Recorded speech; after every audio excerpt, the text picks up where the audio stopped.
Hello everyone. तो क्या हाल चाल है। आज की इस वीडियो में बात करने वाले एक इंपॉर्टेंट टॉपिक की जिसका नाम है संसद यानी कि पार्लियामेंट। जो आपके हर एग्जाम के लिए इंपॉर्टेंट है, चाहे आप कोई से एग्जाम की तैयारी कर रहे हो, यहाँ से क्वेश्चन जरूर बनता है आपके एग्जाम में। तो चलिए बिना टाइम वेस्ट के स्टार्ट करते हैं आज की इस वीडियो को। अगर हम बात करें संसद की, तो उसका वर्णन हमें देखने को मिलता है अनुच्छेद 79 में। ठीक है, और इसके 3 अंग होते हैं, राज्यसभा, लोकसभा और राष्ट्रपति। अगर हम बात करें राज्यसभा की, तो राज्यसभा में के बारे में जो वर्णन मिलता है हमें अनुच्छेद 80 में देखने को मिलता है, और लोकसभा की बात करें तो अनुच्छेद 81 में वर्णन देखने को मिलता है। अब हम बात करें संसद की, तो संसद को इंग्लिश में हम कहते हैं पार्लियामेंट। ये आपको पता होगा। तो जो पार्लियामेंट शब्द है ये फ्रेंच भाषा से लिया गया है, और संसद के जननी ब्रिटेन को कहते हैं, आपको पता है। ठीक है, आगे हम बात करें संसद के कितने अंग होते हैं। 3 अंग होते हैं, आपको पता है। अगर हम अंग की बात करें तो 3 होते हैं, राज्यसभा, लोकसभा और राष्ट्रपति। लेकिन अगर हम बात करें सदन की, तो सदन कितने होते हैं? 2 होते हैं, आपको ये ध्यान रखना है। ठीक है, राज्यसभा और लोकसभा। तो संसद के कितने सदन होते हैं? 2, लोकसभा राज्यसभा यानी कि हाउस। लेकिन अगर हम बात करें अंग की तो 3 होते हैं, आपको पता होना चाहिए। आगे हम बात करें तो भारतीय संसद भवन का निर्माण एडविन लुटियंस और हर्बर्ट बेकर ने किया था। आप अपनी यहाँ फोन में देख सकते हो, तो ये एडविन लुटियंस है और ये हर्बर्ट बेकर है। ठीक है, जिन्होंने भारतीय संसद भवन का निर्माण किया था। तो ये तो बात हो रही है पुरानी संसद भवन के बारे में। आपको पता नई संसद भवन बन चुकी है।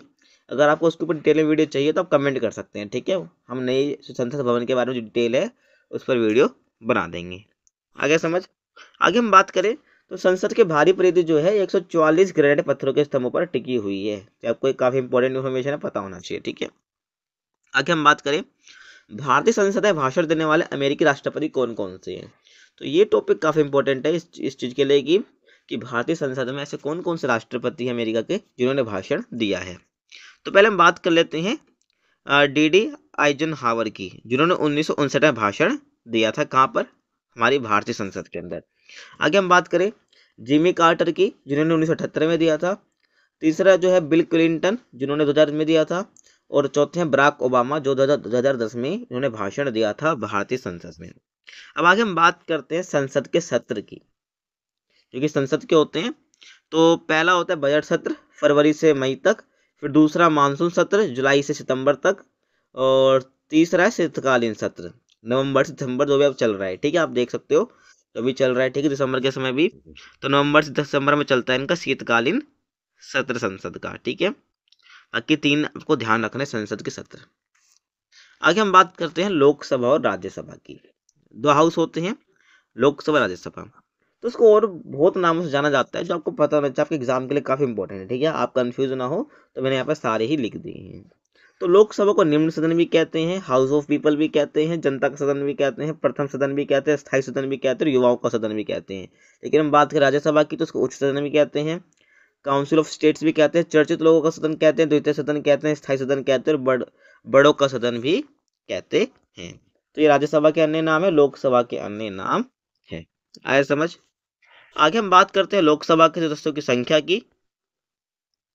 तो लोकसभा के अंदर अधिकतम सदस्य संख्या हो सकती है 552। ठीक है, 550 तो राज्य और केंद्र शासित प्रदेशों से आ जाएंगे, और 2 एंग्लो इंडियन। ठीक है, एंग्लो इंडियन का प्रावधान खत्म हो चुका है, तो अधिकतम 550 हो जाएगी। ठीक है, और आगे हम बात करेंगे इसके बारे में भी, तो आपको ध्यान रखना है 550 तो होगा राज्य और केंद्र शासित प्रदेशों से, और 2 एंग्लो इंडियन से, जो अब नहीं रहे हैं।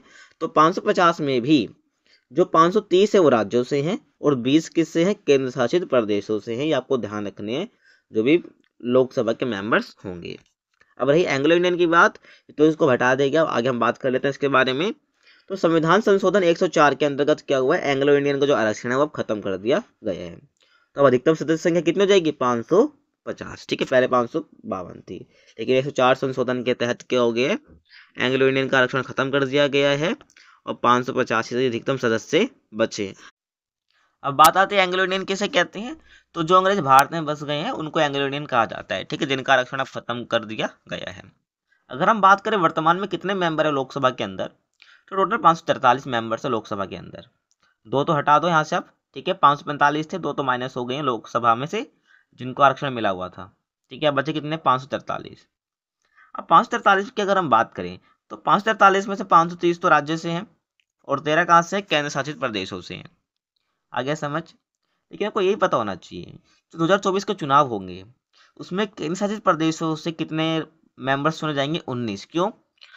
क्योंकि जो जम्मू कश्मीर और लद्दाख है वो अब केंद्र शासित प्रदेश बन गए हैं। पहले जम्मू कश्मीर राज्य था, अब उसको केंद्र शासित प्रदेश बना दिया गया है, क्योंकि वहां से अनुच्छेद 370 धारा हटा दी गई है। ये आपको पता होगा 2019 में 5 अगस्त 2019 को ये धारा हटा दी गई है, ठीक है, और इनको केंद्र शासित प्रदेश बना दिया गया है। और इसलिए जो जो जो जो 2024 के चुनाव होंगे वहाँ पे दो राज्य से कितने मेंबर्स आएंगे, 524, यहाँ से 6 माइनस हो जाएंगे और केंद्र शासित प्रदेशों में 6 ऐड हो जाएंगे, ठीक है। 5 कहाँ से आएंगे, जम्मू कश्मीर से, और 1 लद्दाख से, ठीक है, तो आपको पता होना चाहिए। तो कितने मेंबर हो जाएंगे केंद्र शासित प्रदेशों से, टोटल 19 मेंबर्स हो जाएंगे, ठीक है। अभी तो ये 530 है और 13 है, लेकिन जो चुनाव होने वाले 2024 में उसमें ये वाला रहेगा 524 राज्यों से और 19 यूनियन टेरिटरी से।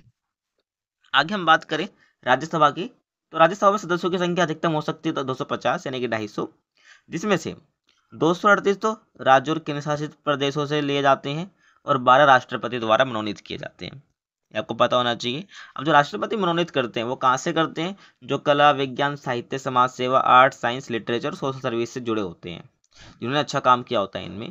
तो राष्ट्रपति यहाँ से क्या करते हैं, मनोनीत कर लेते हैं 12 मेंबर्स को। अगर हम बात करें वर्तमान में कितने हैं, तो वर्तमान में 245 सदस्य हैं, ठीक है, और 245 में से 233 तो राज्यों और केंद्र शासित प्रदेशों से हैं और 12 राष्ट्रपति द्वारा मनोनीत किए गए हैं। आप 233 और 12 को ऐड करोगे 245 आ जाएगा आपका, ठीक है ना। ये यहाँ पर आपको समझ आ गया होगा। आगे हम बात करते हैं लोकसभा राज्यसभा में अंतर की, जिससे वो कभी हेल्प मिलेगी दोनों को समझने में, ठीक है। अगर हम बात करें लोकसभा की, तो लोकसभा का वर्णन हमें देखने को मिलता है अनुच्छेद 81 में, आर्टिकल 81 में। राज्यसभा की हम बात करें तो अनुच्छेद 80 में। कार्यकाल की बात करें तो लोकसभा का 5 साल का होता है और राज्यसभा का 6 साल का होता है। और लोकसभा को भंग किया जा सकता है, ये आपको पता होगा, ठीक है। अगर प्रधानमंत्री इस्तीफा दे दे तो लोकसभा भंग हो जाएगा, लेकिन राज्यसभा का ये भंग नहीं हो सकता है, ठीक है। राज्यसभा एक स्थायी सदन होता है, क्योंकि हर 2 साल में चुनाव होते हैं और एक तिहाई मेंबर क्या करते हैं, अपना कार्यकाल पूरा कर जाते हैं 6 साल का, और एक तिहाई मेंबर्स का चुनाव होता है, ठीक है। तो इस प्रकार क्या होता है, राज्यसभा कभी भंग नहीं होता है। तो काफ़ी मेजर डिफरेंस इन दोनों के बीच में आपको पता होना चाहिए, ठीक है। अगर हम बात करें लोकसभा का मेंबर्स बनने की योग्यता क्या क्या होनी चाहिए, तो पहला, भारत का नागरिक होना चाहिए, आयु जो है 25 वर्ष होनी चाहिए, सरकार के किसी भी लाभ के पद पर ना हो, यानी कि कोई भी गवर्नमेंट जॉब ना हो, पागल या दिवालिया ना हो, ठीक है। और अगर हम बात करें राज्यसभा का मेंबर बनने के लिए क्या योग्यता होनी चाहिए, पहला, भारत का नागरिक हो, कॉमन है, आयु 30 वर्ष होनी चाहिए, लोकसभा 25 वर्ष, आपको बता दिया है मैंने। आगे हम बात करें तो सरकारी किसी भी लाभ के पद पर नहीं होना चाहिए, नहीं कोई गवर्नमेंट जॉब नहीं होनी चाहिए, और पागल या दिवालिया ना हो। और लोकसभा को हम बात करें तो जनता का सदन कहा जाता है और राज्यसभा को शिक्षितों का सदन कहा जाता है, तो ये भी डिफरेंस आपको पता होना चाहिए। आगे हम बात करते हैं कि भाई चुनाव कैसे होता है लोकसभा के मेंबर का और राज्यसभा के मेंबर्स का चुनाव कैसे होता है। तो अगर हम बात करें लोकसभा के मेंबर्स के चुनाव की, तो उनका चुनाव प्रत्यक्ष चुनाव होता है, यानी कि इसमें जनता भाग लेती है। अब जो चुनाव होंगे 2024 के, तो लोकसभा के ही चुनाव है, जिसमें आप जो जनता है वो खुद चुनती है, ठीक है, अपने सांसदों को। तो चुनाव में जनता भाग लेती है, लेकिन हम बात करें राज्यसभा की, तो राज्यसभा के चुनाव में जनता भाग नहीं लेती है, ठीक है ना। तो इसलिए क्या कहते हैं हम इसको अप्रत्यक्ष चुनाव कहते हैं। तो अप्रत्यक्ष चुनाव में क्या होता है कि इसमें जनता भाग नहीं लेती है, तो जिन प्रतिनिधि को हम चुनते हैं, ठीक है, जो विधायक होते हैं यानी कि एमएलए, वो इस चुनाव में भाग लेते हैं, ठीक है। तो चुनाव में कौन भाग लेते हैं, विधायक यानी कि MLA, member of legislative assembly जो होते हैं भाग इसमें लेते हैं, ठीक है, आपको पता होना चाहिए। इसलिए जो राज्यसभा का चुनाव होता है वो अप्रत्यक्ष चुनाव होता है। आगे हम बात करें लोकसभा की, तो सदस्यों का चुनाव होता है इसमें 5 वर्ष पर, तो 2019 2024, तो अभी जो कार्यकाल चल रहा है 2019 से चल रहा है, ठीक है, और 2024 में खत्म हो जाएगा, 2024 में चुनाव होने वाले हैं, आपको पता है भी है। और हम बात करें किसकी, राज्यसभा की, तो उसमें क्या होता है कि भाई चुनाव जो होता है प्रत्येक 2 वर्ष पर होता है, 1/3 सदस्यों का चुनाव होता है। इसमें क्या होता है, 1/3 सदस्य अपना कार्यकाल पूरा कर लेते हैं और 1/3 सदस्य यहाँ पर दोबारा नए चुनकर आ जाते हैं, इसलिए ये सदन कभी भंग नहीं होता। ये आपको पहले मैंने बताया ना, तो यहाँ पर आप भी देख लो, ठीक है। तो 2020 में हुए थे, फिर 2022 में हुए, फिर 24 में हुए, और फिर 26 में होंगे, फिर 24 में होने वाले हैं, फिर 26 में होंगे, फिर 28 में और फिर 30 में। देखो 2-2 साल का यहाँ पर गैप मिल रहा है। आगे समझ कि लोकसभा राज्यसभा मेंबर्स का चुनाव किस प्रकार से होता है। आगे हम बात करते हैं लोकसभा के पदाधिकारी की। तो इसमें भी एक अध्यक्ष होता है और एक उपाध्यक्ष होता है, ठीक है। तो यहाँ पर हम बात कर लेते हैं पहले एक प्रोटेम स्पीकर की, जिसको हम अस्थायी अध्यक्ष भी कह लेते हैं। तो प्रोटेम स्पीकर का काम क्या होता है? प्रोटेम स्पीकर का काम क्या होता है? तो प्रोटेम स्पीकर को कौन नियुक्त करता है? राष्ट्रपति नियुक्त करते हैं। तो प्रोटेम स्पीकर का काम होता है कि लोकसभा के जो नए मेंबर्स हैं उनको शपथ दिलाना है। और वर्तमान की अगर हम बात करें प्रोटेम स्पीकर कौन है, तो आपको ध्यान रखना है वीरेंद्र कुमार, ठीक है। तो ये कौन है? प्रोटेम स्पीकर है वर्तमान में। आगे हम बात करते हैं अध्यक्ष की, जिसे हम स्पीकर भी कह देते हैं। तो लोकसभा के अध्यक्ष का चुनाव लोकसभा के सदस्यों द्वारा ही किया जाता है, ठीक है। कोई अलग से नहीं चुने नहीं जाते हैं। तो लोकसभा का जो अध्यक्ष का चुनाव होता है लोकसभा के मेंबर्स के द्वारा ही किया जाता है। अब लोकसभा के जो अध्यक्ष के रूप में इन्हें अलग से शपथ नहीं लेना पड़ता है, ठीक है। जब सारे शपथ लेते हैं तो इनको भी शपथ लेनी पड़ती है, ठीक है। तो इन्हीं और जितने मेंबर्स होते हैं लोकसभा के, यही क्या करते हैं? लोकसभा के अध्यक्ष का चुनाव करते हैं। ये आपको पता होना चाहिए, अलग से कोई शपथ नहीं लेना पड़ता है। और अध्यक्ष अपना त्यागपत्र किसको देता है? उपाध्यक्ष को देते हैं। और वर्तमान में लोकसभा के अध्यक्ष कौन है? ओम बिरला है, ठीक है। आपको पता होना चाहिए। आगे हम बात करते हैं लोकसभा के अध्यक्ष के कार्य की और उनके अधिकार क्या होते हैं। तो पहले कार्य की हम बात करें तो लोकसभा के जितने भी कार्य हैं उनका सही रूप से संचालन करना और नियंत्रण करना। आगे हम बात करें लोकसभा के अध्यक्ष के संयुक्त अधिवेशन की अध्यक्षता करते हैं। तो जब राज्यसभा और लोकसभा की आपस में संयुक्त बैठक या अधिवेशन बैठता है, अधिवेशन को ही बैठक कहते हैं, ठीक है ना।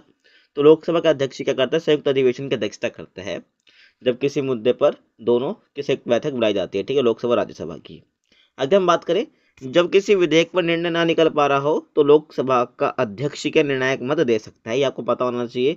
जब किसी विधेयक पर क्या निर्णय ना निकल पा रहा हो तो क्या होता है कि लोकसभा का जो अध्यक्ष होता है वही निर्णायक मत दे सकता है उस विधेयक पर, ठीक है ना।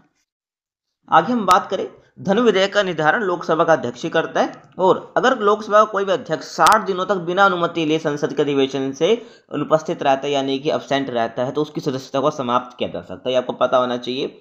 और हम बात करें पहले लोकसभा अध्यक्ष कौन थे, तो आपको ध्यान रखना है, काफी इंपॉर्टेंट है आपके लिए, गणेश वासुदेव मावलंकर, ठीक है। और पहली महिला अध्यक्ष की बात करें तो मीरा कुमार।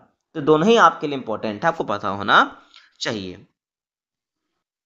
अब आगे हम बात कर लेते हैं राज्यसभा के पदाधिकारी की, जिसके बारे में वर्णन देखने को मिलता है अनुच्छेद 89 में। तो पहले हम बात करते हैं सभापति की, फिर उपसभापति की बात इसमें हम कर लेंगे, ठीक है। तो सभापति की बात करें तो भारत का उपराष्ट्रपति क्या होता है? राज्यसभा का सभापति होता है। और सभापति संसद का सदस्य नहीं होता, आपको पता होना चाहिए, ठीक है ना। उपराष्ट्रपति ही सभापति होता है राज्यसभा का, और ये संसद का सदस्य नहीं होता है। सभापति की अनुपस्थिति में उपसभापति उनका कार्य करेंगे, और सभापति जो है उपराष्ट्रपति जिसे हम कह रहे हैं अपना त्यागपत्र राष्ट्रपति को देंगे, ठीक है ना। और उपसभापति अपना त्यागपत्र सभापति को देते ही, आपको पता होना चाहिए, ठीक है। तो मैंने क्या बोला, अगर सभापति अपना त्यागपत्र देता है तो वो किसको देगा? राष्ट्रपति को देंगे, ठीक है। लेकिन भाई हम बात करें उपसभापति की, तो उपसभापति किसको अपना त्यागपत्र देंगे? सभापति को, ठीक है। और मेन बात यहाँ पर क्या है कि जो संसद का सदस्य नहीं होता है सभापति, भारत को उपराष्ट्रपति सभापति होता है, आपको पता होना चाहिए। और हम बात करें वर्तमान में राज्यसभा का सभापति कौन है, तो आपको नाम याद रखना है, जगदीप धनखड़। और हम बात करें वर्तमान समय में राज्यसभा के उपसभापति कौन है, तो आपको ध्यान रखना है हरिवंश नारायण सिंह। तो ये कौन है? उपसभापति हो गए और सभापति हो गए, मैंने आपको नाम बता दिया है, ठीक है ना। आई होप आपको समझ आ गया होगा। तो आज के लिए बस इतना ही, हमारी वीडियो यहाँ पर समाप्त होती है। आपको वीडियो कैसी लगी कमेंट सेक्शन में बता सकते हैं। कुछ डाउट हो तो आप मेरे से कमेंट सेक्शन में पूछ सकते हैं, और इंस्टाग्राम पर पूछ सकते हैं, लिंक डिस्क्रिप्शन बॉक्स में मिल जाएगा। बाकी आपको नोट्स चाहिए तो आपको टेलीग्राम पर मिल जाएंगे, लिंक डिस्क्रिप्शन बॉक्स में मिल रखा है। तो मिलते हैं आपसे अगली वीडियो में, तब तक के लिए कीप वॉचिंग।